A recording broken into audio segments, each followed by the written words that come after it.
इस कार्यक्रम के पुण्यार्चक हैं स्वर्गीय पंडित श्री रतनलाल जी बैनाड़ा की स्मृति में बैनाड़ा उद्योग लिमिटेड, आगरा।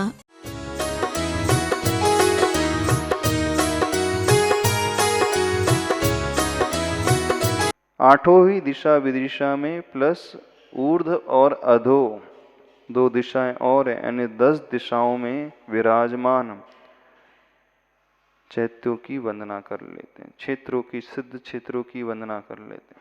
जब आप सामायिक करते हो तो आवर्त करते हो, चारों दिशाओं में आवर्त करते हो, तो आवर्त करने में क्या बोलते हो? पूर्व दिग्विदिगंतरे केवली जिन सिद्ध साधु, यही बोलते हो ना। पूर्व दिशा विदिशा में विराजमान जितने भी केवली हैं, जिन हैं, सिद्ध हैं, साधु हैं, योगी हों, उनको मन से, वचन से, काय से मैं नमस्कार करता हूँ। अब आपने देखे नहीं उन मुनिराज को, उन जिन सिद्ध आदि परमेष्टि को देखा नहीं, फिर भी उसी स्थान में रह कर के उस पर्टिकुलर दिशा में, विदिशा में जो विराजमान हो रहते हैं, वहीं पर बैठ कर के, गवासन में बैठ कर के, सिर झुका कर के, सिरोन्नति करके, आवर्त 3 आवर्त करके नमस्कार कर लेते हैं। तो वैसा ही पुण्य प्राप्त हो जाता है जैसे कोई व्यक्ति साक्षात जाकर के प्रत्यक्ष उन्हें नमस्कार करता है।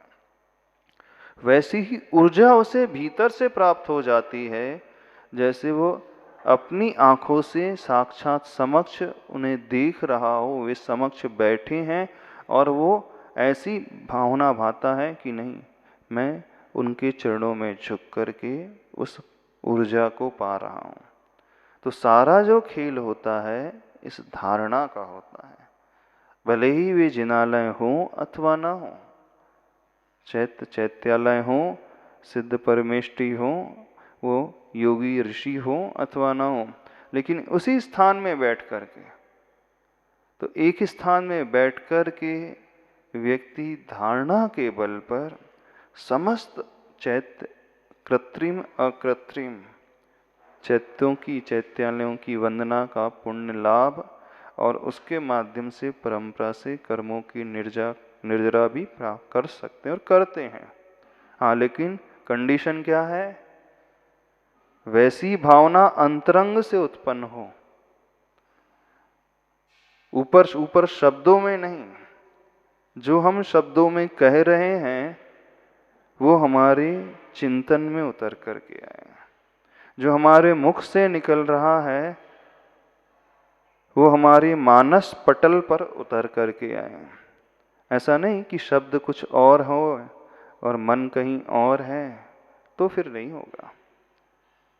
इन्हें मन, वचन और काय की एकता जहाँ हो जाती है, शुरुआत कैसे होती? शुरुआत मनोयोग से, मन में वो भाव उत्पन्न होता है, फिर वह वचनों का रूप लेता है, शब्दों का रूप लेता है, और फिर शब्द के अनुसार काय में, शरीर में प्रवृत्ति आने लगती है, यानी हाथ आदि जुड़ने लगते हैं, गर्दन उसकी झुकने लगती है, कमर झुकने लगती है। उसकी यात्रा कैसे प्रारंभ होती है? मन से, और सब कुछ मन के माध्यम से ही। और वही धारणा जब हम मना लेते हैं तो उसके द्वारा वह प्राप्त कर सकते हैं जैसा प्रत्यक्ष में प्राप्त होता है। बल्कि यूं कहें, अनुपस्थिति में, परोक्ष में ज़्यादा पुण्य लाभ होता है। आचार्य भगवान एक बात कहते हैं, गुरु के समक्ष रह कर के, गुरु के सामने रह कर के विनय करना, उसमें तो पुण्य लाभ होता ही है, तब माना जाता है। लेकिन गुरु की अनुपस्थिति में, गुरु बहुत दूर हैं, परोक्ष में हैं, और हम मन वचन काय से झुक रहे हैं, विनय कर रहे हैं, उनकी आज्ञा का, निर्देश का अक्षरशः पालन कर रहे हैं, तो मानना जो परोक्ष में किया गया है वो प्रत्यक्ष की अपेक्षा कई गुना ज़्यादा फल देने वाला है। क्यों? क्योंकि वो दिख नहीं रहे हैं, लेकिन हमने धारणा इतनी मजबूत बना ली, धारणा के बलबूते पर वो नहीं रहते हुए भी हमने उन्हें सामने ला लिया बस, और इसके द्वारा वो लाभ प्राप्त हो जाता है। समझ रहे हो कि नहीं? तो हम जाकर के वंदना करें क्षेत्रों की, जाकर के इन तीर्थों को देखें, और परोक्ष में रह कर के धारणा के बल पे करें। हाँ, धारणा केवल में मेहनत ज़्यादा लगती है, भी बात है, क्योंकि हमें वो भाना पड़ता है जो होता नहीं है, और जो होता नहीं है वैसी भावना अंतरंग से भाने में बहुत पुरुषार्थ लगता है। समक्ष जो प्रत्यक्ष में होता है उसमें ज़्यादा मेहनत नहीं, हमने आंखें खोली, सामने दृश्य आ गया। लेकिन परोक्ष में क्या, जो हो नहीं फिर भी हमें देखना है। इसलिए ऐसा जब पुरुषार्थ व्यक्ति करता है तो कई गुना अधिक पुण्य की प्राप्ति, ऊर्जा की प्राप्ति, उत्साह का संचार उसके भीतर होने लगता है। करते हो कि नहीं आप? हाँ जी, प्रत्यक्ष में नहीं होता तो परोक्ष में कहाँ से होगा? चलो आज परोक्ष में अपन क्या करते हैं, एक ध्यान करते हैं। कैसा ध्यान?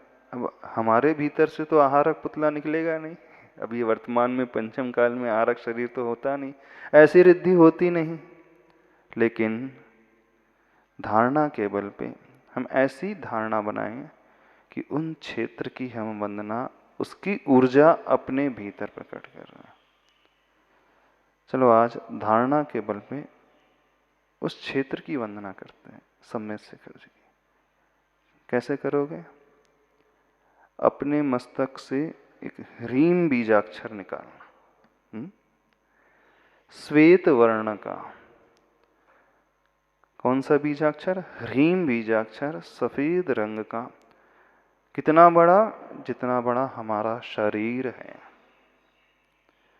वैसे ही चमकता हुआ जैसे वो आहारक पुतला होता है, आहारक शरीर होता है, वैसी ही कांति को लिए हुए, इतनी ही ऊंचाइयों को लिए हुए, उतनी ही ऊर्जा को लिए हुए।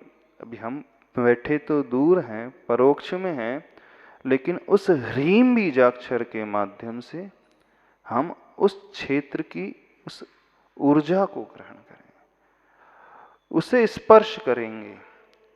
भावों से स्पर्श करना है, उस भूमि को स्पर्श करना है, उन चरणों को, चिन्हों को स्पर्श करना है। और मानना, आप जो प्रत्यक्ष में नहीं कमाओगे उससे अधिक पुण्य यहाँ बैठे बैठे कमा सकते हो। ओम अर्हं नमः, ओम अर्हं नमः, ओम अर्हं नमः, ओम अर्हं नमः, ओम अर्हं नमः, ओम अर्हं नमः, ओम अर्हं नमः, ओम अर्हं नमः, ओम अर्हं नमः,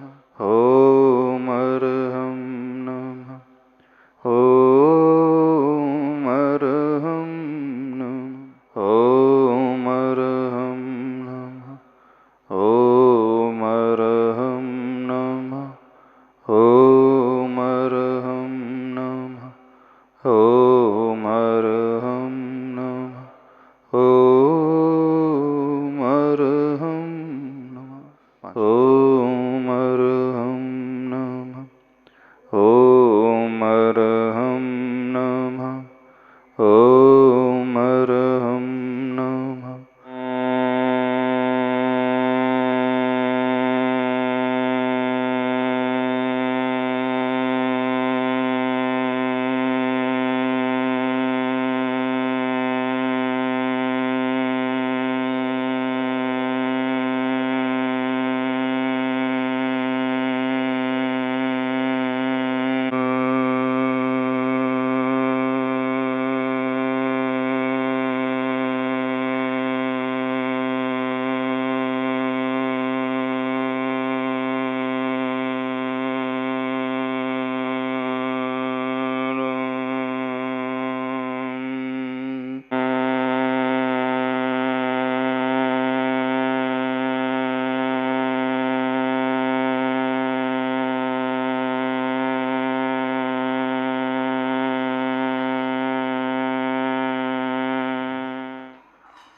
आती हुई और जाती हुई सांस को बहुत ध्यान से देखें।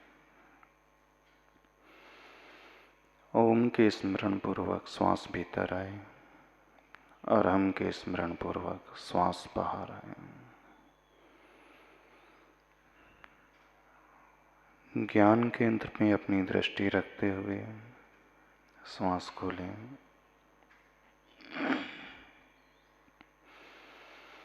माथे के बीचों बीच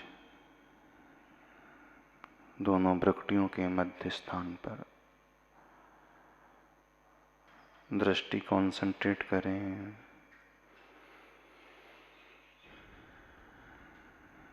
उस स्थान से ऊपर उठते हुए सिर के ऊपरी भाग से निकलते हुए एक सफेद रंग के रीम बीजाक्षर को देखना है। धीरे धीरे निकलकर ऊंचा होते हुए उसका आकार बढ़ता हुआ देखें।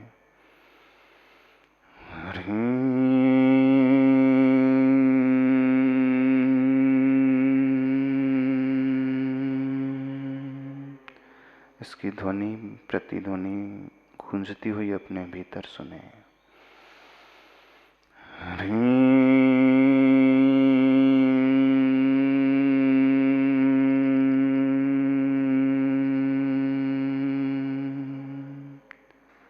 हमारे शरीर की ऊंचाई प्रमाण धवल वर्ण श्वेत रंग में चमकता हुआ वह ह्रीम बीजाक्षर। हम यहीं पर बैठे हैं, लेकिन वह ह्रीम बीजाक्षर की यात्रा यहाँ से शुरू होकर उस सम्मेद शिखर सिद्ध क्षेत्र की प्रारंभ की टोक पर पहुँचाएं। कुंतुनाथ भगवान की वह टोक ज्ञानधर कोट के नाम से प्रसिद्ध। देखें वह ह्रीम बीजाक्षर उन चरणों को स्पर्श करता हुआ।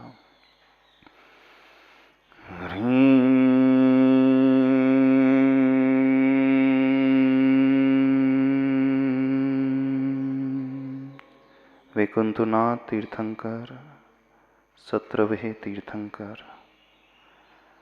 चक्रवर्ती पद के धारी, कामदेव पद के धारी, प्रथम टोक से उस मोक्ष को अवस्था को जिन्होंने प्राप्त किया, उस ह्रीम बीजाक्षर को उन दोनों चरणों को स्पर्श करता हुआ अपने में आपूरित करता हुआ देखें।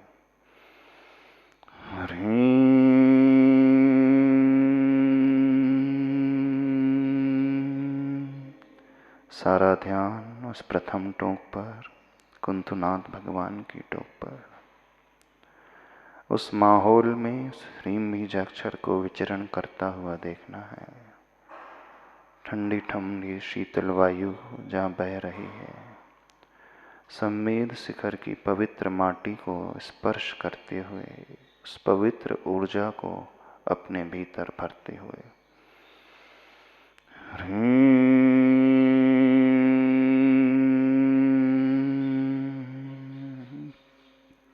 नमीनाथ भगवान की टोक पर पहुंचकर 3 परिक्रमा करते हुए उन 21वें तीर्थंकर के चरणों को छूते हुए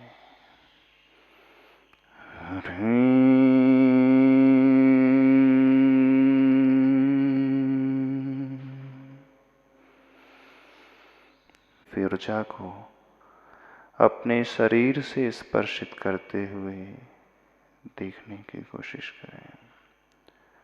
वो 5वीं टोक श्रेयांशनाथ भगवान की, वह संकुलकूट सम्मेद शिखर के उस टोक से जिन्होंने निर्वाण पाया, वो 11वें तीर्थंकर जो सबके लिए श्रेयस्कर देने वाले हैं, उस पद को देने वाले हैं, हमारे लिए क्षेम करने वाले हैं। उन 11वें तीर्थंकर की टोक को 3 प्रदक्षिणा सहित स्पर्श करते हुए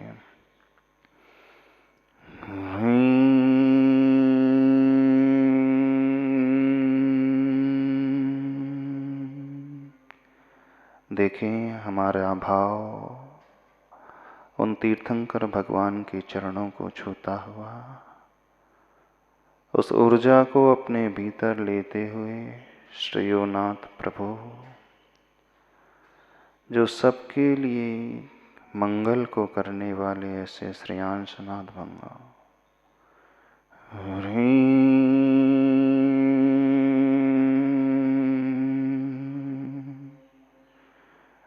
वो छठवीटों पुष्पदंत भगवान की, सुविधिनाथ प्रभु की, मगर का चिन्ह जिनका है, ऐसे 9वें तीर्थंकर उनके चरणों को स्पर्श करता हुआ उस ह्रीम बीजाक्षर को देखें। वह ह्रीम बीजाक्षर का दूसरा छोर हमारे शरीर से जुड़ा हुआ,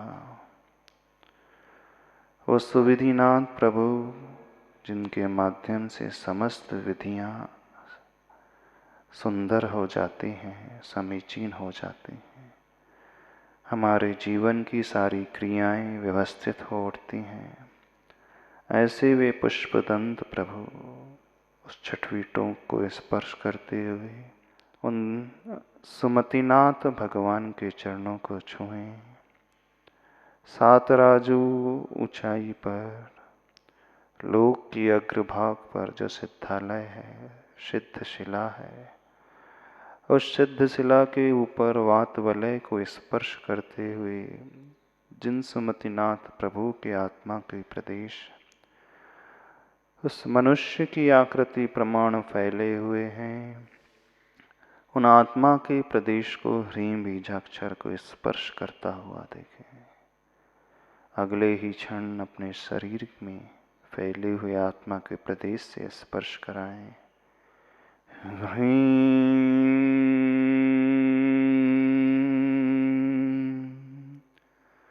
जगत में शांति करने वाले वे शांतिनाथ प्रभु, 3 पद के धारी वे शांतिनाथ तीर्थंकर, 16वें तीर्थंकर, समस्त अशांति को दूर करने वाले वे शांतिनाथ तीर्थंकर, महामारी को दूर करने वाले वे शांतिनाथ भगवान, वे शांति के दाता, उपद्रव को शांत करने वाले शांतिनाथ प्रभु, उनके चरणों को स्पर्श करते हुए देखें।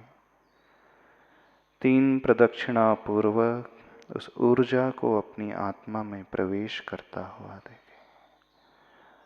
मानसिक अशांति को दूर हटते हुए मानसिक विकल्पों को शांत करते हुए देखें। विघ्नहर पार्श्व प्रभु की स्टोक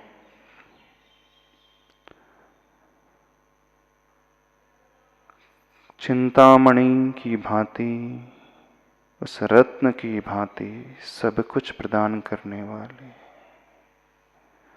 वे मनोहर 23वें तीर्थंकर, उपसर्ग को जिन्होंने जीता, कमठ के उपसर्ग को जीत करके कैवल्य की प्राप्ति जिन्हें हुई, सम्मेद शिखर की सबसे ऊंची टोक पर बैठ करके जिन्होंने तीसरे शुक्ल ध्यान को ध्याया, युगों का निरोध करके अयोग केवली होते हुए 14वें गुण स्थान को प्राप्त किया, चौथे शुक्ल ध्यान को ध्या करके उस स्वर्ण भद्र टोंक से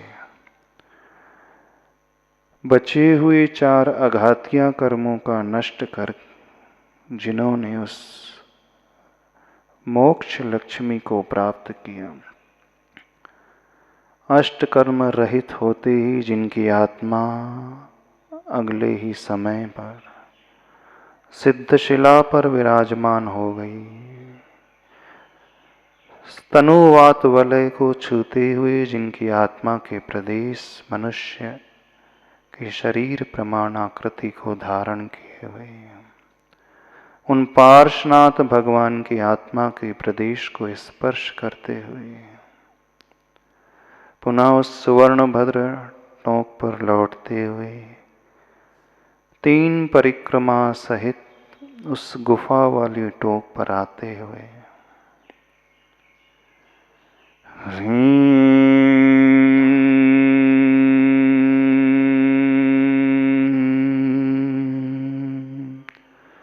परम शांति। ओम अरहं परम शांति। ओम अरहं परम शांति। दोनों तिलों को रगड़कर इस पूरी ऊर्जा को अपने शरीर से स्पर्श करते हुए लिए एक्सेस एनर्जी को संसार के कल्याण के लिए संप्रेषित करें। बोले चतुर्विंशति तीर्थंकर प्रभु की सम्मेद शिखर सिद्ध क्षेत्र की आचार्य भगवान गुरुदेव विद्यासागर जी महाराज की त्वय्यर्चनं चापिते हस्तावञ्जलये कथा श्रुतिरतः कर्णोक्षि सम्प्रेक्ष्यते स्वस्तत्यां व्यसनं शिरोन्नतिपरम् सेवीदृशी येन ते तेजस्वी सुजनोऽहमेव सुकृती तेनैव तेजः पति तेनैव तेजः पति।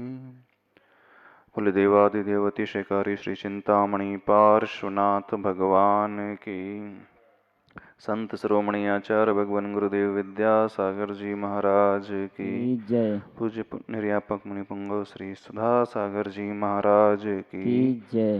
मुनि श्री प्रणम्य सागर जी महाराज की। बोले परम पूज्य मुनि श्री वीर सागर जी महाराज की जय। समस्त मुनि संघ की जय। चलते हैं आज दृष्टि समाधान की ओर। महाराज जी छवि ध्यान जैन के विषय में आरंभ योग और ध्यान का विषय। यह ध्यान आत्म विकास के लिए सबसे बड़ा तप, सबसे बड़ा माध्यम माना जाता है। इस ध्यान को करने के लिए पात्रता और योग्यता की आवश्यकता होती है। प्रतिदिन यहाँ पर अपन सभी लोग कोशिश कर रहे हैं कि प्रभु का, पंच परमेष्टि का, गुरु का ध्यान लग सके। पर आचार्य भगवान कहते हैं सर्वप्रथम हमारे भीतर योग्यता होना चाहिए। योग्यता होगी तो हम अच्छे परिणामों को उत्पन्न कर सकते हैं और एकाग्रता फिर आसानी से पैदा हो सकती है। योग्यता की प्राप्ति के लिए जो बाधक कारण होते हैं, जिसे हम बैरियर्स कहते हैं, जो हे तत्व होता है, त्यागने योग्य, छोड़ने योग्य मार्ग होता है, पहले उसे समझने की आवश्यकता होती है। जब तक हम उसे समझ करके छोड़ेंगे नहीं, त्यागेंगे नहीं, तब तक हम अपने लक्ष्य तक पहुंच नहीं सकते। लक्ष्य को अचीव करने के लिए जितना आवश्यक उपादेय तत्व होता है, हमें क्या करना है, कैसे चलना है, इसकी जानकारी होना आवश्यक है, उतना ही महत्वपूर्ण स्थान उसका भी है कि हमें क्या नहीं करना है, किन कारणों से हमें बचना है। तभी जिंदगी के क्षेत्र में हम अपने टारगेट को अचीव कर सकते हैं। तो प्रायः व्यक्ति कोशिश ये करता है कि मैं ये करूं, लेकिन वह यह भूल जाता है कि मुझे इससे बचना भी है। ऐसे ही होता है ना। इस कारण मोक्ष मार्ग में व्रतों को अंगीकार करने के लिए आचार्य भगवान ने ये नहीं कहा कि आप ये करो, उन्होंने ये कहा कि आप पाप मत करो। हिंसा, झूठ, चोरी, कुशील, परिग्रह का त्याग कर दो। तो इनका त्याग कर दोगे जो हे हैं, आपके पास जो बचेगा वो अपने आप ही व्रत के रूप में आ जाएगा। स्टूडेंट होता है, अब वो क्यों नहीं अच्छे मार्क्स ला पाता है, पढ़ाई भी करता फिर भी क्यों नहीं आ पाते हैं? तो वो हे तत्व को नहीं छोड़ता। मोबाइल है, टेलीविज़न है, आलस है, घूमना है, इधर उधर के कार्य हैं, ऐसे ही है ना। पढ़ाई भी कर रहा है, कोचिंग भी जा रहा है, लेकिन साथ में वो भी चालू है। अब दोनों ही कार्य चालू हैं तो वो न्यूट्रलाइज हो जाता है। एक तरफ अच्छा भी है, दूसरा तरफ बुरा भी है, तो जितना हम अच्छा करते हैं बुरे के साथ साथ वो सब धुल जाता है। समझ रहे हो कि नहीं? हाँ, क्या प्रश्न है आपका? तो आज हम सोच रहे हैं थोड़ा सा लोगों के उन प्रश्नों का समाधान कर दे जो उनके मन में उपस्थित रहते हैं। हमें ये क्यों नहीं प्राप्त हो पाता, हम कोशिश करते हैं, इतनी मेहनत करते हैं, ध्यान भी लगाते हैं, लेकिन सब कुछ करते हुए भी जो रिजल्ट आना चाहिए वो नहीं आ पाता। स्टूडेंट लोग बहुत अच्छे से समझ जाएंगे। ऐसे ना, सारे मेहनत करते हैं, कोचिंग जाते हैं, फिर भी क्यों नहीं आते अच्छे परसेंटेज? आप ही बता दो। हाँ, कौन सा प्रश्न? हमारा श्री छवि जैन सूरनगर से चरणों में बारंबार नमोस्तु करते हुए उनकी शंका है महाराज जी, हम पढ़ाई में अधिक समय कॉन्सेंट्रेट कैसे लगाएं, कृपया मार्गदर्शन करें। हम जो कह रहे थे वही बात आ गई। अधिक समय कैसे लगाएं? प्रश्न अधिक और कम का नहीं है। पहला प्रश्न ये है, जहां हम लगाते हैं गलत दिशा में, पहले उससे लगाना बंद कर दें। ऐसी है ना। जहां आप लोग लगाते हो, पूज्य आचार्य भगवान एक बात हमेशा कहते हैं, आउट ऑफ कोर्स में ज़्यादा इंटरेस्ट हो जाता है स्टूडेंट्स को। जो सिलेबस में नहीं होती हैं बुक्स, उन बुक्स को पढ़ने में ज़्यादा इंटरेस्ट होता है, कोर्स की नहीं, आउट ऑफ कोर्स। तो मोबाइल आपके लिए सिलेबस में डिज़ाइन किया है कि 3.5 आवर पर डे देना ही है, 24 आवर्स में 4 आवर्स देना ही है। जो 12th के एग्ज़ाम दे रहा है, 10th के एग्ज़ाम दे रहा है स्टूडेंट, ऐसा सिलेबस में लिखा है कि डेली कम से कम 3 घंटे मोबाइल के दर्शन करना है, भगवान के नहीं। कैसे लगाएं? पहले उन बैरियर्स से अपने आप को बचाएं, तभी कुछ प्राप्त हो पाएगा। पूज्य गुरुवर एक बहुत अच्छी बात कहते हैं। जब हम लोगों की दीक्षा हुई थी तो आचार्य भगवान ने कहा था, देखो कभी भी प्रभावना की चिंता नहीं करना, धर्म प्रभावना हमारे द्वारा ऐसी हो वैसी हो, हम ये करें, बिल्कुल इसकी चिंता नहीं करना। बस एक बात का ध्यान रखना, अप्रभावना किससे होती है उससे बचना। तो जो व्यक्ति, जो साधक अप्रभावना के कार्य से बच जाएगा, अपने आप उसके द्वारा धर्म की प्रभावना होने लगेगी। तो ऐसे ही आप लोगों से भी कहना है, स्टूडेंट्स लोगों से कहना है। अप्रभावना का मतलब समझते हो? नहीं समझते? धर्म की प्रभावना का अर्थ समझते हो? अप्रभावना का अर्थ होता है जो हमारे करने योग्य कार्य नहीं है, जो करने योग्य साधना नहीं, यदि हम वो करेंगे तो धर्म की अप्रभावना होती है। तो जो मोक्ष मार्ग में चलने वाले साधक होते हैं, मुनिराज होते हैं, और जो स्टूडेंट्स होते हैं, पढ़ाई करने वाले, दोनों लगभग एक जैसे ही होते हैं।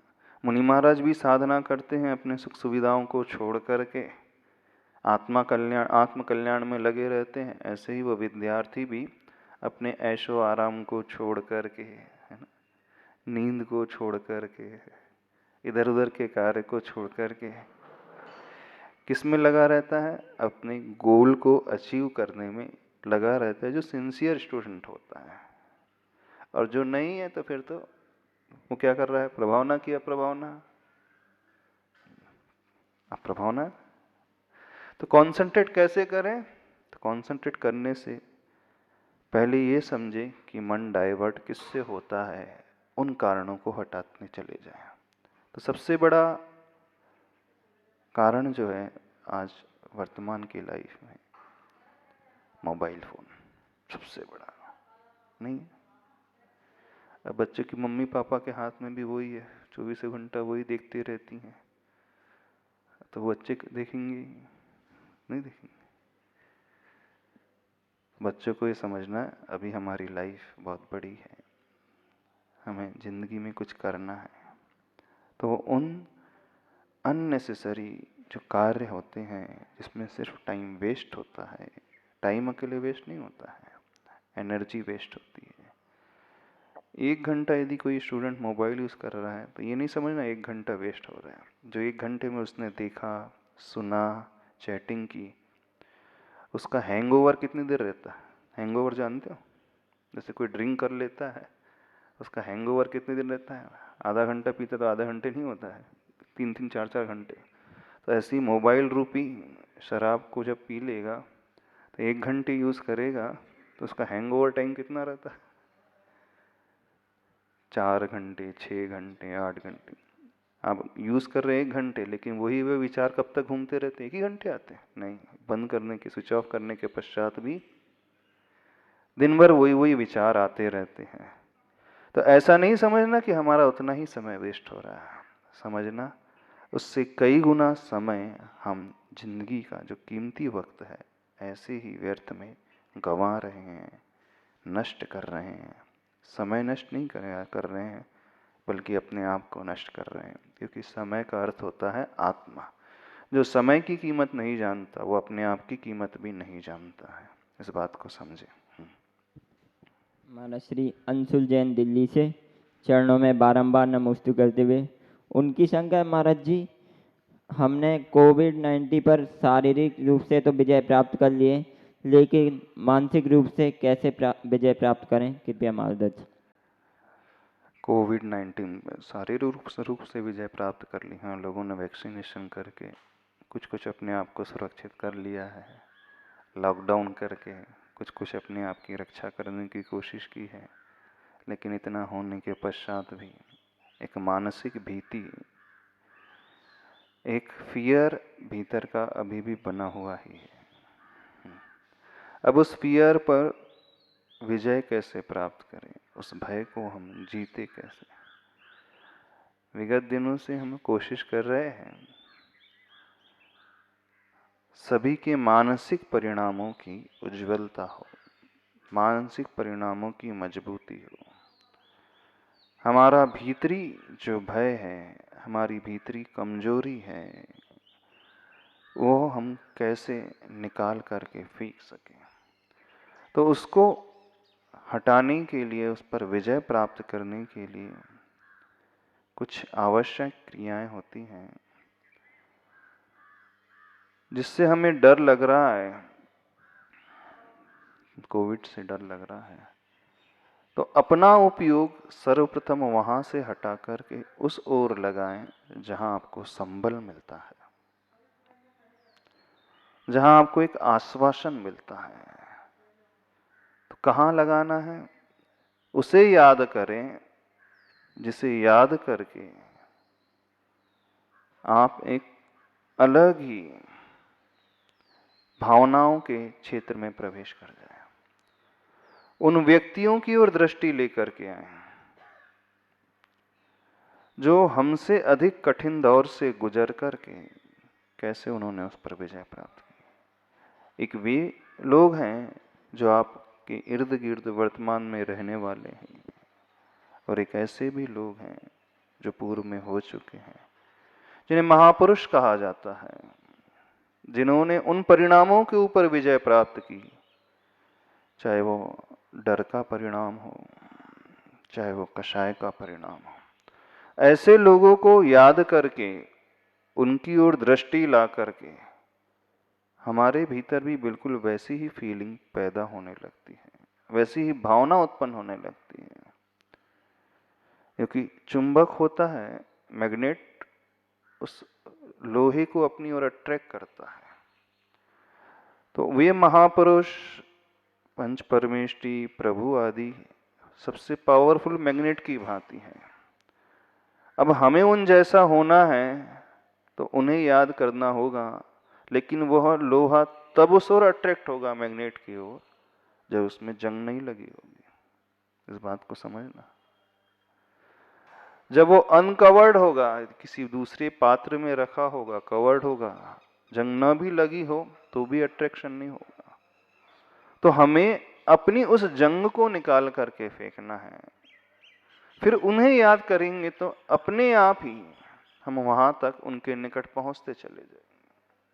तो उसके लिए कुछ मंत्र विशेष होते हैं, उसके लिए कुछ सूत्र विशेष होते हैं, उसके लिए कुछ गाथाएं विशेष होती हैं। तो इन मंत्रों का आलंबन लेकर के और एक भीतर से संकल्प की भावना को ला करके कि नहीं, कुछ भी नहीं होगा। द्रव्यानियों की दृष्टि ला करके, द्रव्य दृष्टि ला करके, अध्यात्म की दृष्टि ला करके भी हम वहां तक पहुंच सकते हैं। तो विगत दिनों में जो पुरुषार्थ अपन सभी कर रहे हैं उसमें बहुत सारे ऐसे सूत्र छिपे हुए हैं। तो एक दृष्टि उस मंत्र की आराधना से है, एक दृष्टि उस व्यक्तित्व की ओर चिंतन की धारा ला करके, एक दृष्टि पूर्णतः अपनी आत्म शक्ति की ओर, आत्म संभावनाओं की ओर, एक दृष्टि उन लोगों की ओर जो आपके इर्द गिर्द हैं, उन्होंने बहुत आसानी से इन परिस्थितियों को परास्त कर दिया है। तो इन जगह यदि हम अपनी भावना लेकर के आएंगे तो हमारा भय जो है वो भले ही रोग का भी क्यों ना हो, महामारी का भी क्यों ना हो, वो दूर हो जाएगा। दूर ना भी हो तो उसमें कमी अवश्य आएगी। तो अपने उस इष्ट को याद करो, जिसे याद करते ही, जिनका नाम लेते ही आप पूर्ण रूप से आश्वस्त होने लगते हैं।